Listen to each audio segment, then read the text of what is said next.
Hi எல்லோருக்கும் வணக்கம். Bigg Boss season 9 Tamil. So இந்த வீடியோவில் அரோராக்கு எல்லாம் பார்வதி வந்து ஒரு வேலையும் செய்யலைன்னு சொல்கிறா. ஆனால் பார்வதி பண்ண பாத்ரூம் கிளீனிங் நல்லா இருக்கா அப்படின்ற மாதிரி வியானா இன்னைக்கு போட்டு பார்வதியை உருஷ்டாப்பா அப்படின்ற மாதிரி ஒரு விஷயம் வந்து நடந்துட்டு இருக்கு. ஸோ அதை பற்றி நம்ம டிஸ்கஸ் பண்ண போகிறோம். ஸோ காலையிலேயேவா மாட்டிக்கிட்டாங்க பார்வதி அப்படின்ற மாதிரி. அடுத்து வந்து பார்த்தீங்க அப்படின்னா எஃப்ஜேக்கு விஜய் சேதுபதிக்கு என்ன கோவம் அப்படிங்கிறதே வந்து பார்த்தீங்கன்னா தெரியல. ஏன்னா எப்பயுமே அவர் அந்த ஒரு காமெடியாக ஒரு ரோலை வந்து கொடுத்து விட்டுறாங்க. ஒன்று வார்டனாக கொடுத்துட்றாங்க, இல்லாட்டி வந்து பார்த்தீங்கன்னா அவருக்கான அந்த ஒரு பாயிண்ட் ஆஃப் வியூவில் என்ன ரோல் கொடுக்குறதுன்னு தெரில. இன்றைக்கி வந்து பார்த்தீங்கன்னா அந்த உட்காந்து பேசிகிட்டு இருப்பான்ல ஒருத்தன், அடுத்த கேஸ் கூப்பிட்றாங்க, அந்த ஒரு ரோலை கொடுத்து விட்டாங்க. அவருக்கு ஒரு முக்கியத்துவமே இருக்க மாட்டேது அப்படிங்கிறது தான். ஸோ அந்த வாரம் எஃப்ஜே போகிறது உறுதியாகிடுச்சு அப்படிங்கிறது தான். பட் அதுவும் மாறும் கொஞ்சம் கொஞ்சமாக.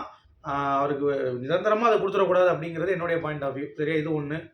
அடுத்து இந்த கேஸ் போடுறாங்கல்ல, பார்வதி சாண்ட்ரா அந்த கனி இஷ்யூவில், கனி தன்னிச்சையாக முடிவெடுத்தாங்கன்ட்டு, அதை யார் ஜெயிக்க போகிறாங்கிறது இன்ட்ரெஸ்டிங்கான ஒரு செக்மெண்ட் வந்து இன்றைக்கி இருக்க போகுது அப்படிங்கிறது தான். அப்புறம் விக்ரம் வந்து மாட்ட போகிறான் அப்படிங்கிறது பார்க்க முடியுது இந்த அமித் விஷயத்தில். ஓகே, ஸோ வீடியோக்குள்ளே போகிறதுக்கு முன்னாடி லைக்கை பண்ணிக்கோங்க, சேனலை சப்ஸ்கிரைப் பண்ணிக்கோங்க. இப்போ நம்ம வீடியோக்குள்ளே கண்டிப்பாக போகலாம். ஸோ பிக் பாஸ் சீசன் 9 தமிழில் இன்றைக்கி வந்து பார்த்தீங்கன்னா கோர் டாஸ்க் அப்படிங்கிறது தெரியும். பட் காலையிலேயே ஒரு பிரச்சனையை வியானா கொண்டு வந்துட்டாங்க. ஸோ வியானா வந்து நான் ஏற்கனவே சொன்ன மாதிரி நிறைய பொய் வந்து அவங்க சொல்கிறாங்க, கிரிஞ்சாக இருக்காங்க, கேமராக்கார் நடிக்கிறாங்கன்னு சொல்லியிருந்தோம்ல. அந்த மாதிரியே இப்போ வந்து பார்வதி அவங்க எக்ஸ்போஸ் பண்ணுறாங்களாம். அதாவது அமித் வந்து காலைல தான் சொல்லிட்டு போனார், பாத்ரூம் வந்து ரொம்ப க்ளீனாக பண்ணியிருக்காங்க இந்த வைக் அப்படின்ற மாதிரி. அதுக்கடுத்து இந்த பயானா வந்து பார்த்தீங்கன்னா வந்து உட்காந்துக்கிட்டு திஸ் வியானா கேர்ள் வந்து பார்வதியை இந்த மாதிரி ஒழுங்காகவே பண்ணல, உள்ள அந்த மஞ்சளாக இருந்தது அப்படின்ட்டு. ஏங்க நம்ம பாத்ரூம் ஒரு தடவை க்ளீன் பண்ணோம் அப்படின்னா மஞ்சள் ஆகிறதுக்கு 10 நாள் ஆகும். நீங்கள் யோசிச்சுருப்பீங்க, 10லேருந்து 15 நாள் மேலே ஆகும். ஓகேவா, அந்த இது உள்ள இதாகிறதுக்கு. இந்த அம்மாவுக்கு வந்து பார்த்தீங்கன்னா 24 ஹவர்ஸ்லேயே வந்து மஞ்சள் ஆகிடுச்சான். எப்படிரா அது, இவ ஏதாவது போய் ஊற்றி விட்டாளா அப்படிங்கிறது தெரில. அவள் சொல்கிறா அப்படி இல்லையா, அப்படி இருக்க வாய்ப்பு இல்லையன்றா. இல்லை இல்லை நீங்கள் பண்ணல ஒழுங்கா அப்படின்றா. அப்படிலாம் அக்யூஷன் பண்ணாத, நான் 2 டேஸாக வந்து நல்லா தான் பண்ணிகிட்டு இருக்கோம் ஒழுங்காக தான்.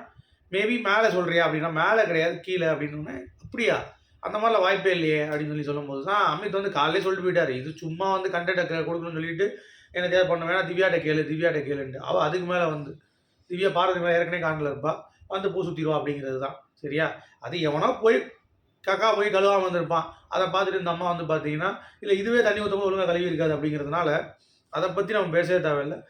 அங்கே செக்மெண்ட்டாக ஏதாவது வந்து இருக்கும்போது இருந்திருக்கலாம். பட் ஒரு நாள் ஃபுல்லாக இருக்கிறதுக்கான வாய்ப்பே இல்லை அப்படின்ற மாதிரி பார்வதி சொல்ல ஓகே அப்படின்ற மாதிரி அவங்க 2 பேரும் வந்து யோசிச்சுக்கிறாங்க. எதுக்கு இந்த கிரிஞ்சி வியானா வந்து இந்த வேலையை பண்ணுது அப்படிங்கிறது உங்களுக்கே தெரியும். அது விக்ரம் எப்படி பேசுச்சு, விக்ரம் கிட்ட எப்படி வந்து மூட்டி விட்டுச்சு, திருப்பி விக்ரம் கிட்ட வந்து பார்த்தீங்கன்னா எப்படி மைக்கை போடுன்னு சொன்னோடனே விக்ரம் போய் கட்டி பிடிச்சி காமெடி பண்ணிகிட்டு இருந்துச்சு அப்படிங்கிறது. ஸோ எல்லாம் தெரிஞ்ச விஷயந்தாங்க. க்ரியேட் பண்ணியிருக்காங்க அப்படிங்கிறது தான். சரியா, அடுத்து நம்ம எஃப்ஜேக்கு ரோலை பார்த்தீங்களா, யோ என்னையா கம்முன்னு நல்ல இருந்த மனுஷனை கொண்டு போய் இப்படி பண்ணிட்டீங்களேடா அப்படின்ற மாதிரி நமக்கு வந்து ஒரு ஃபீல் ஆகுதா இல்லையா? எனக்கும் அந்த ஃபீல் ஆச்சு. ஏன் இப்படி நடக்குது அப்படிங்கிறது தெரியல. எஃப்ஜேக்கு நேரம் சரியில்லை அப்படின்ற மாதிரி தான் ஒரு feel. That is okay. Task எல்லா ரோலும் வந்து பார்த்தீங்கன்னா முக்கியத்துவம் தான். அதை நீங்கள் வந்து எதுவும் சொல்ல முடியாது அப்படின்னு சொல்லி நீங்கள் சொன்னால் கூட அதுவும் கரெக்ட் தான், அக்செப்ட் பண்ணிக்கிறேன். பட் இருந்தாலும் இவனை ரொம்ப கீழே தள்ளுற மாதிரியான ஒரு ஃபீல் வந்து இருக்குது அப்படிங்கிறது பார்க்க முடியுது. ஸோ நீங்கள் இதை எப்படி பார்க்குறீங்க அப்படிங்கிறத கண்டிப்பாக கமெண்ட் செக்ஷனில் சொல்லுங்கள். ஓகேவா, அதே மாதிரி ஒரு ஜோடி உள்ளே பிரிஞ்சிச்சு பார்த்தீங்களா, திவ்யாவும் சாண்ட்ராவும். கஷ்டமாக இருக்குது. அவங்க போய் எஃபர்ட் போட்டாலும் சாண்ட்ரா பேச மாட்டாங்க. பிரஜனை நீ யூஸ் பண்ணி, பிரஜன் போனதுக்கு நீ தான் காரணம் அப்படின்ற மாதிரி சாண்ட்ரா வந்து பார்த்தீங்கன்னா நினச்சிட்டு இருக்காங்க அப்படிங்கிறது பார்க்க முடியுது. சரி, இப்போ மேட்ருக்கு வருவோம். கேஸ் சாண்ட்ரா மாட்டிட்டாங்க, திவ்யா பார்வதி மாட்டிட்டாங்க. தெரியாது சாண்ட்ரா தான் அந்த முடிவு எடுத்தான்ட்டு. சாண்ட்ராவும் அந்த முடிவு எடுத்து அவள் எக்ஸ்போஸ் ஆகணும், அதில் எந்த ஒரு மாற்று கருத்தும் இல்லை. ஏன்னா சாண்ட்ரா தான் அவங்க அங்கே ஒரு நடிப்பை போட்டு இன்னும் நீ அடிக்கலையான்னு போய் போட்டுட்டு அதுக்கடுத்து பாரதிக்கிட்டே வந்து சப்போர்ட் பண்ணுற மாதிரி அப்படியே துடிச்சு போயிட்டேன், பார்க்க பயமாக இருக்குது, கனி எதுவுமே பண்ணல அப்படின்ற மாதிரி. இந்த அம்மாவும் ஜட்ஜு தான். ஸோ இந்த கேஸில் பார்வதி தன்னிச்சையாக முடிவு எடுக்கிறா அப்படின்றத வந்து தோற்கடிக்கப்படும். ஸோ பார்வதிக்கு தோல்வி இந்த கேஸில் அப்படிங்கிறது கன்ஃபார்மாக தெரியும்.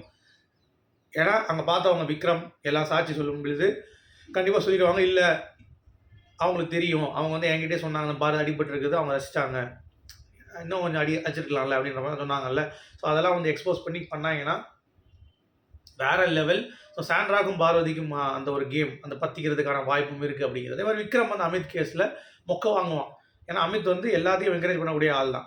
அவனுக்கு வந்து ஸ்பேஸ் கிடைக்கல, வெண்ணெய் கிடைக்கல அப்படின்ற மாதிரி சொன்னபோது அவர் அசால்ட்டாக போட்டு அடித்து விக்ரம் வந்து பார்த்தீங்கன்னா பொறி போட்டுருவார் அப்படிங்கிறது பார்க்க முடியுது.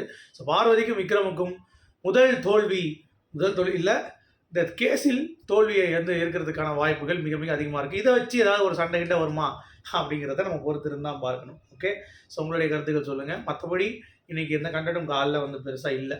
ஓகேங்களா? ஸோ பார்ப்போம். உங்களுடைய கருத்துக்கள் மறக்காமல் கமெண்ட் செக்ஷனில் போடுங்க. மீண்டும் அடுத்த சூப்பரான சந்திப்போம். அது வரைக்கும்